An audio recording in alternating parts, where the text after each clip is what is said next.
긍휼히 여긴다고 하는 말의 의미는 타인의 처지, 타인의 상황, 타인이 지금 겪고 있는 그런 삶의 문제, 또 마음의 감정들, 아픔들, 이런 모든 타인의 처지를 자신의 처지처럼, 자기 처지처럼 여기고 도와주는 덕을 긍휼히 여긴다, 그런 말의 뜻을 갖고 있습니다. 그래서 예수님 세리나 창녀, 사마리아인 같이 죄인으로 지목받은 사람들의 아픔, 그리고 마음, 소원, 그 눈물들을 예수님께서 그 처지를 이해하시고 용서하시면서 예수님께서 선하게 대해 주셨어요.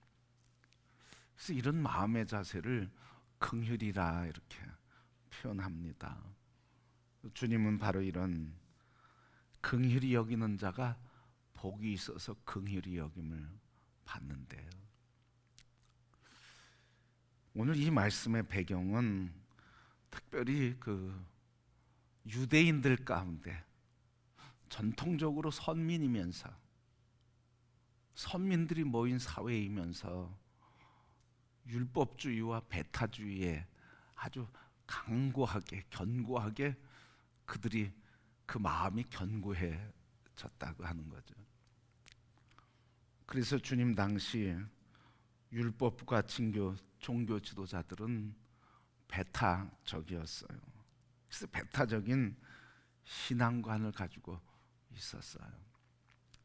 타인에 대한 용서나 용납을 수치스럽고 부끄러운 것처럼 여겼어요. 그래서 그들이 하나님의 법을 지킨다, 율법을 지킨다 하는 이름으로 긍휼이 없는 공의를 행하면서 그들도 그 죄를 동일하게 범하고 있는 그들이 바로 바리새인의 모습이었고, 율법적인 종교 지도자들, 그래서 배타적인 신앙관을 가지고 있었어요. 타인에 대한 관심은 별로 없었어요. 자기에 대한 관심만 있었죠. 그래서 그 배경에 보면 구약부터 쭉 전해져 내려온 거 우리가 알고 있죠. 출애굽기 21장 말씀에 보면 이렇게 말씀하셨어요. 그러나 다른 해가 있으면 갑되 생명은 생명으로, 눈은 눈으로, 이는 이로, 손은 손으로, 발은 발로, 된 것은 된 것으로, 상하게 한 것은 상함으로, 때린 것은 때림으로 갚을지니라. 그게 이스라엘 전통적으로 내려온 율법의 항목 중에 있었단 말이죠.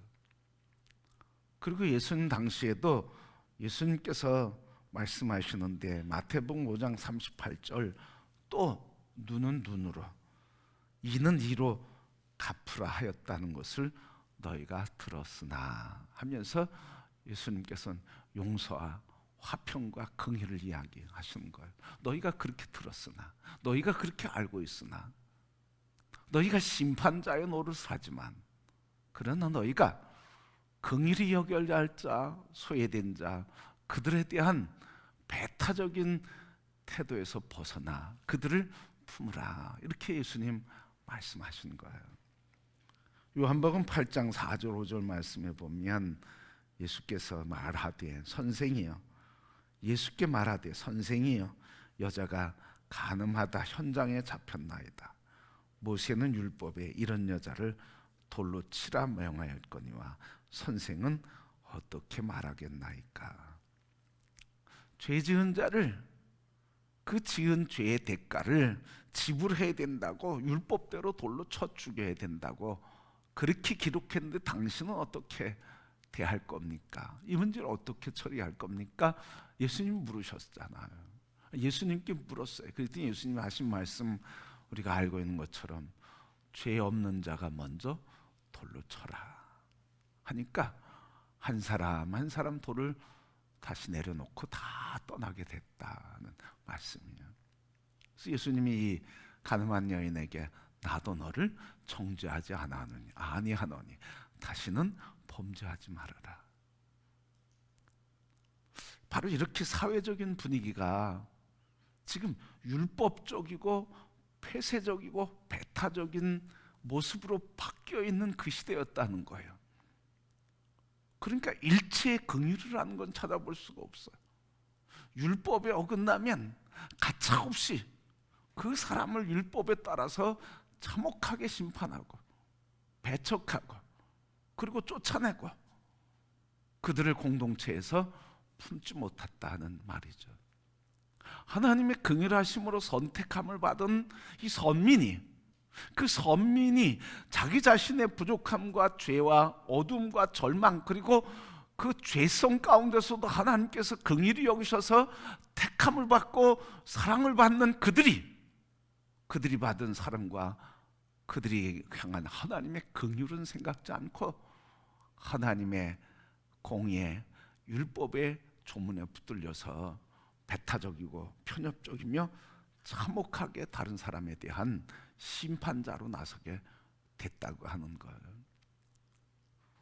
여러분, 바로 이런 시대에 그들은 남이 어떻게 되든 오직 자기만 경건한 자로 하나님 앞에 서려는 이기적인 신앙 의식으로 가득 차 있었다는 거죠. 누가복음 18장 말씀 보면 그 이기적인 모습이 나타나요. 성전에서 기도하는데 바리새인들은 어떻게 기도합니까? 서서 따로 기도하면서 손 들고 11절 내가 얼마나 드리고 그리고 하나님 앞에서 내가 안식일을 어떻게 지키고 뭐 이러면서 기도하거든요. 그러면서 이런 기도를 해요. 하나님이여, 나는 다른 사람들 곧 토색, 불이 간음하는 자들과 같지 아니하고 이 세리와도 같지 아니합니다. 자꾸 이 세리 분리시키잖아. 난 저 사람과 달라. 차원이 다른 사람이야. 저 사람은 죄인, 나는 간음도 하지 않고 살인도 하지 않고 도둑질도 안 한 의인이기 때문에 세리를 배척하는 거예요. 긍휼이 없는 거죠. 완전히 뭐예요? 이 사람은 죄인으로서 심판의 대상이고 나는 심판의 주가 된다고 하는 그런 교만이 이 사회에 팽배했다는 말이죠. 선민과 그 선민의 사회가 하나님이 원하시는 인애와 자비는 잊어버리고 무섭고 그리고 무섭게 경색된 정죄와 비판, 배타주의적인 종교 형태의 껍데기로 남아있게 됐다는 거예요. 여러분, 오늘 이런 사회에 대해서 예수님께서 용서와 긍휼을 강조하신 거예요. 긍휼히 여기는 자 복이 있나니 긍휼히 여김을 받을 것이다. 다시 얘기해서 다른 사람의 처지를 불쌍히 여기고 그들의 마음, 그들의 고통, 그들의 눈물을 그들의 처지를 나의 것으로 받아들이고 그들의 처지에서 그들을 바라보며 그들에게 긍휼을 베푸는 자는 복이 있어서 나의 긍휼과 사람들의 긍휼을 되받게 될 것이라 그렇게 말씀하셨어요. 오늘 우리 그리스도인들인 나 자신과 우리의 모습 속에 이런 배타적 협하고 그리고 무섭게 사람들을 향해서 이렇게 강하고 경색된 태도는 없는가 하는 거예요. 우리가 조심해야 될 게 있어요. 죄를 합리화시키고자 하는 게 아니라 잘못된 것을 잘못된 것이라 말하지 않는 것이 아니라 잘못된 것을 잘못된 거라 이야기하지만 잘못된 영혼에 대한 불쌍히 여김과 긍휼의 마음을 우리가 잊어버리고 잃어버려 가고 있지는 않느냐 하는 거예요. 우리도 모르게 난 저 사람과 달라 하며 정죄하고 분리시키고 그래서 저들의 삶의 처지를 돌아보지 않고 나만 되면 돼 하는 이런 편협된 생각을 갖고 있지 않는가. 또 우리 그리스도인들이 하나님의 공의와 심판 앞에서 긍휼을 입은 우리들이 사람들과 세상을 향해서 긍휼의 말을 하고 위로와 소망의 말을 하고, 공의가 사랑으로 표현돼야 되는데 공의가 분노로, 거친 말로, 그 감정에 붙들린 언어를 행하는 것을 보면 참 안타까워요. 예수의 십자가를 들고 어떻게 그 입에서 그렇게 저주와 폭언과 비난과 비판의 말들이 거침없이 쏟아지는지.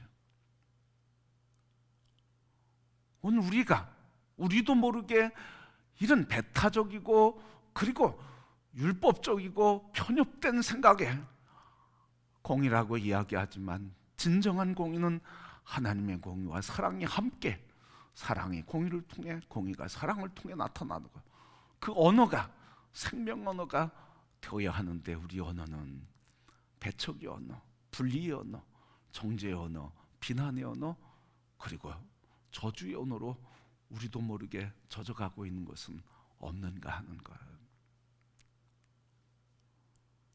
여러분, 우리 안에 공의감이 있어서 불의를 볼 때, 우리의 감정이 솟아날 때 조심해야 되는 거예요. 그건 다 똑같은 거예요. 불의를 볼 때 일어나는 공의감에서 일어나는 그 공의감에 오는 감정들, 불의에 대해서 외치고 싶고 심판을 선포하고 싶고 그리고 비난과 저주를 선포하고 싶은 그 육의 생각들을 일어날 때 조심해야 되는 거예요. 그것이 일어날 때 어떤 위치가 바뀌는 거예요, 여러분. 공의를 보는 것, 그리스도의 눈으로, 말씀의 눈으로 공의를 보는 건 하나님의 옳음을 보니까 괜찮다고 생각해요. 그러나 공의를 보는 그 순간 우리 안에서 일어나는 감정이 입으로 선포될 때, 그게 비난과 저주로 선포될 때, 우리도 모르게 하나님의 권세와 심판의 자리에 우리가 앉아버리고 만다는 거예요. 주님도 그 죄로 인해서 당신의 몸에 십자가에 못이 박히도록 용서해달라고 긍휼을 베푼 그 겸손의 자리로 우리가 내려와야 되는데, 교회가 앞장서서 저주하고 판단하고 비난하고 그리고 그들을 향해서 악한 말을 거침없이 쏟아내는 것은 하나님 앞에서 우리가 교만이고, 우리가 심판자인 하나님의 자리에서는 교만이라는 사실이에요. 우리는 뭐 하는 거예요? 주님이 우리에게 긍휼의 모델이 된 것처럼, 하나님 저들을 용서해 주옵소서 하면서 우리가 대신 짐을 지는 긍휼과 아픔과 고난을 견뎌야 되는데, 우리는 그것을 견디려고 하질 않아. 의에 너무 성급해요. 하나님의 뜻 앞서 나가려고 그래요. 여러분, 하나님이 역사의 주권자이심을 믿습니까? 하나님이 역사를 심판하고 그리고 하나님의 공의를 이루고 하나님의 긍휼을 이루시고 하나님의 나라를 세우신 것을 믿습니까? 그러면 그 여정에 어느 시기에는 의인이 고난받을 때가 있음도 믿습니까? 어느 시기에는 죄인들이 득세하는 것도 있는 것을 믿습니까? 죄인이 득세할 때 의인이 고난받고 의인이 득세할 때 죄인들이 평안을 누리는 것을 믿습니까? 우리는 그런 결단과 고백이 있어야 되는 거예요. 의인이 고난받을 때가 있다고 하는 것, 죄인이 흥황할 때가 있다는 것. 그래서 의인은 죄인들이 흥황하는 모습을 보면서 정죄하고 비난하고 칼을 드는 게 아니라 주님 앞에서 저들을 불쌍히 여겨달라고 고난의 짐을 짊어지고 엎드리고 구하는, 그게 우리 그리스도인의 모습인 줄 믿습니다. 너무 우리 사회가 흥분되어 있어요, 여러분. 너무 흥분되어 있어요. 막 숫자 가지고 싸우려고 그러지 않아요. 무슨 편을 만들어서 싸우려고 하잖아요. 무슨 숫자와 편을 만들어 가지고 힘을 과시하려고, 힘 가지고 뭘 하려고 그러지 않나. 그게 야당이든 여당이든 보수든 우익이든 아니면 자유든 민주든 아니면 다른 세력이든 다 힘 가지고 하려고 그러잖아요. 사람 힘. 여러분, 우리가 이때 깨달아야 될 게 있습니다. 진정한 힘은 누구에게 있는 겁니까? 진정한 주권의 역사는 누구에게 있는 겁니까?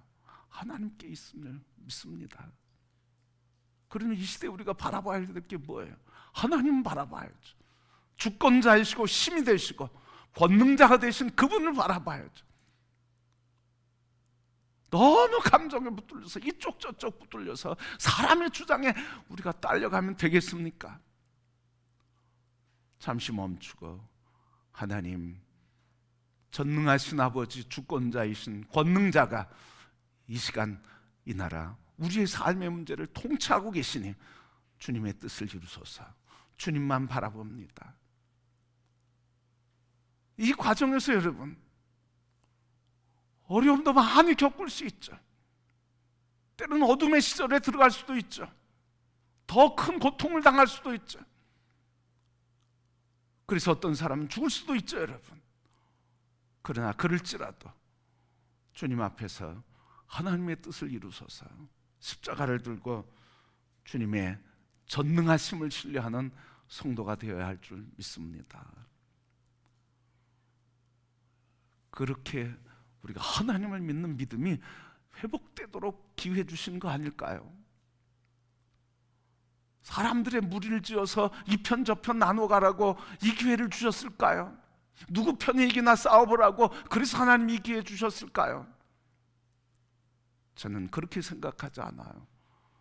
이 시대의 분열의 상황에서 통합을 이루시는 십자가 하나님의 능력을 의지하라고, 십자가 보혈만이 하나 되게 하신다고 우리 그리스도인들이 그 믿음으로 이 시간에 세상의 흐름에 거역하고 하나님 앞에 엎드려 기도하며 전능하신 하나님을 붙들라고 이 기회에 우리의 시험을, 우리의 믿음을 주님께서 시험하고 있는 거 아닐까요?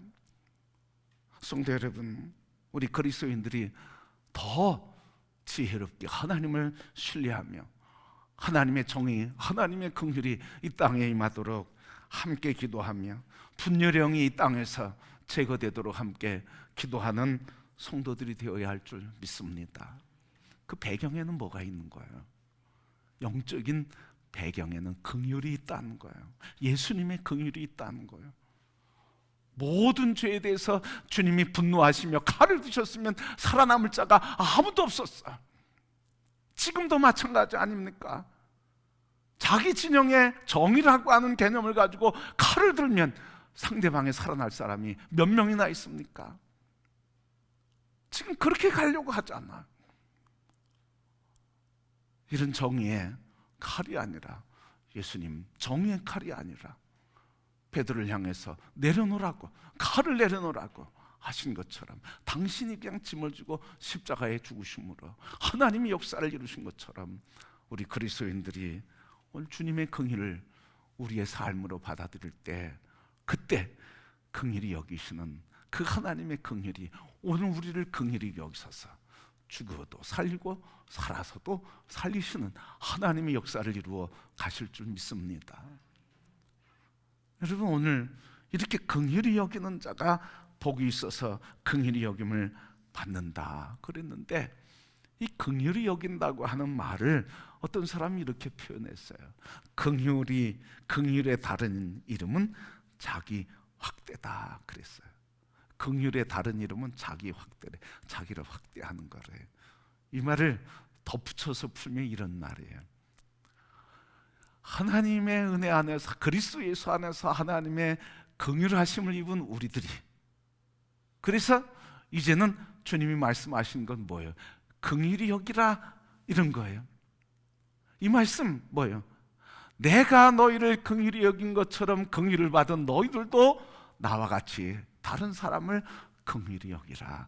자기를 확대해 가라는 거예요. 긍휼히 여기 받은 그리스도 예수의 사람으로 자신을 확대해 가라는 말이에요.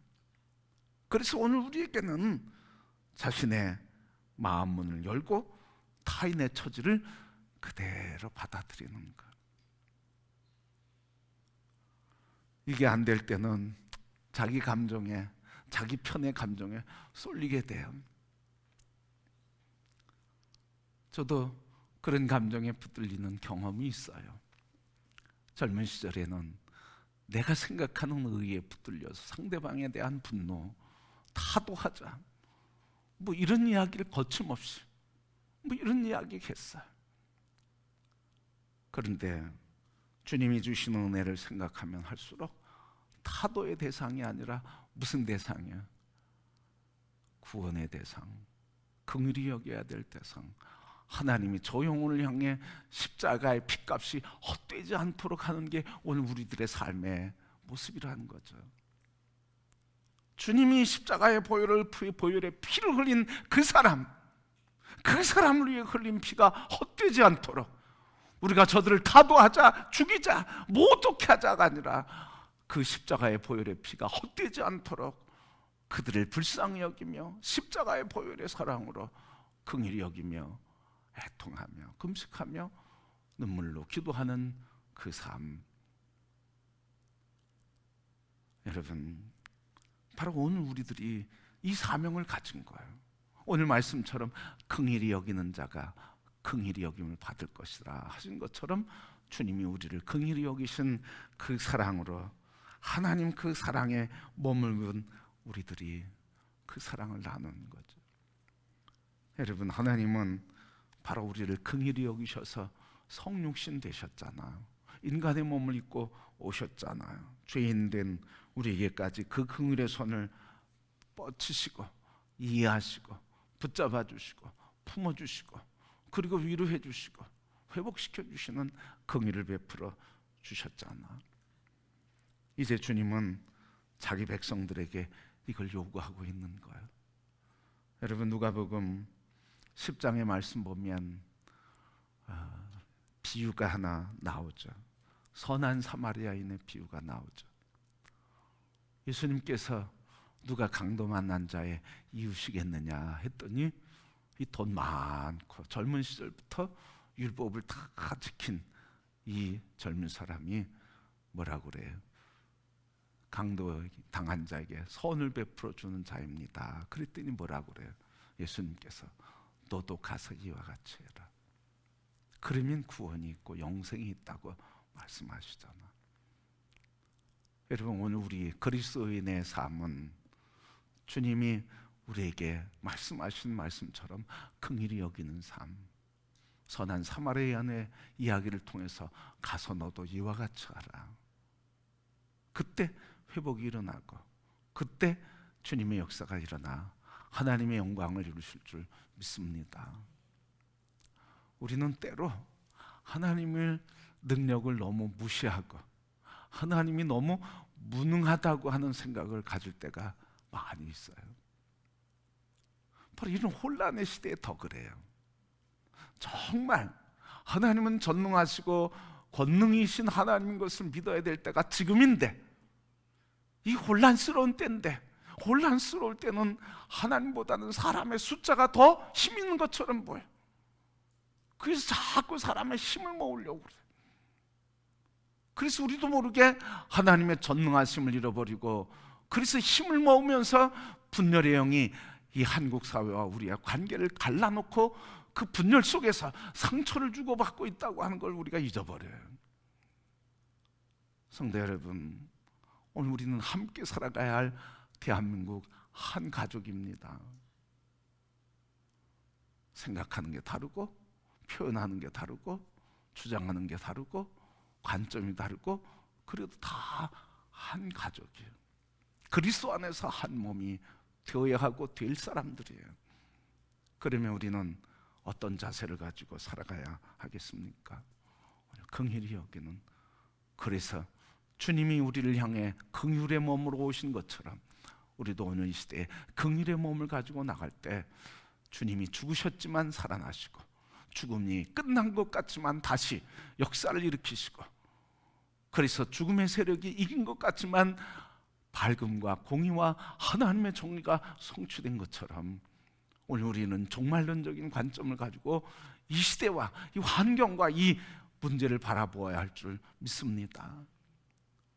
여러분, 숫자를 바라보지 말고 사람의 힘을 바라보지 말고 하나님의 전능하신 주권을 바라보고 오늘 누구 편이냐를 바라보지 않고 오늘 우리 모두는 화해와 화평을 이루는 통합을 이루기 위해서 십자가의 그리스도 보혈의 피로 옷 입고 보냄받은 자라고 하는 화평을 이루는 자라고 하는 것을 우리는 기억하고 이 일을 이루는 일에 우리에게 필요한 한 마음, 긍휼히 여기는 주님의 마음을 가지고 오늘 이 시대를 바라보며 분노를 누그러뜨리고 거친 언어를 자제하고 이제 십자가의 부르짖음으로 주님 앞에 간구와 긍휼의 마음으로 부르짖게 될 때 하나님께서 긍휼을 여기셔서 긍휼을 입혀 주시고 이 땅 대한민국이 또 우리의 삶에 우리의 관계에 하나님의 긍휼하심이 넘쳐서 아름다운 삶과 평화의 삶과 우리가 상상할 수 없는 주님의